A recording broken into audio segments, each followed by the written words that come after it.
What do you think is our most important sense? Is it our sense of smell, touch, taste, vision? Because I think that it's actually hearing. Making a video game is really hard. There's so many process to it because there's so many teams and departments that you have to go through, especially when you're at a big company. One of these departments that I found really cool are the sound design team. Those people that are in charge of making all of these little beeps and boops for our entertainment. They're the ones that make all the music and the sound effects that we love to put in random videos. It is hot as hell in this freaky ass hot ass room I'm in. Is that the Grim Reaper? And talking about that, the sound design team are one of the few that unironically get heavily carried by memes, which is a good thing. A lot of these songs that you hear in video games reach meme status. They're unironically like locked in time. It's a really cool process that you see, especially when you see that process happening live. For example, Among Us. Among Us was a game that managed to get so much attention during the pandemic, and not only was it a fun game to experience with your friends and buddies, but also it just was highly propelled into meme status because of all these iconic sound effects. Like, just hear some of these. You probably still hear some of these sound effects in random videos to this day, even though the game's now kind of dead. Just having a recognizable sound to an action just makes the gaming experience just that much more fun. And music works essentially in the same way. For me, what makes really good music is if the artist is able to set me in a specific spot in time, where at any moment in time, either 2 years later, 4 years later, or even a decade later, I would still be able to go back to that moment in time and still feel like nothing didn't age too poorly.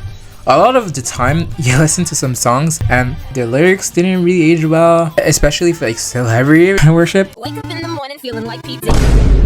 For me, it's all about like vibes. That's why you're able to listen to some songs that are in different languages. When you listen to music, the lyrics aren't everything. They're the passenger to the music. For me, you're not gonna give the lyrics a chance if you can't even handle the music itself.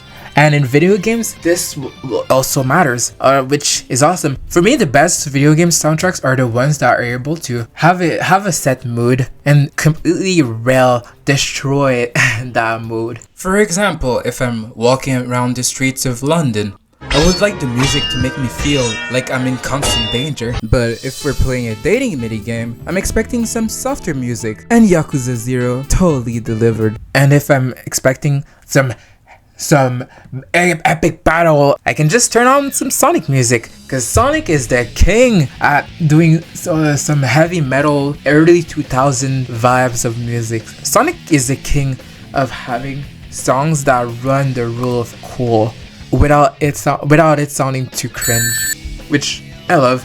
It's like super close to being too campy if you start reading some of the lyrics. But when you're running at supersonic speeds, it doesn't matter, and those lyrics don't matter, because in that moment, you're just hyped. You're just having a fun time. But at least it makes me think about all of the calm moments that when I played these games. Because when some of these emotional moments hit, they hit with the songs.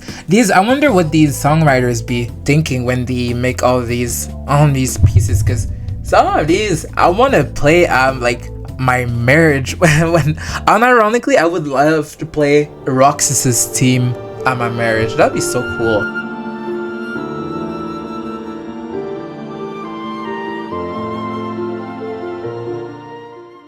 It's so peaceful. It's cool.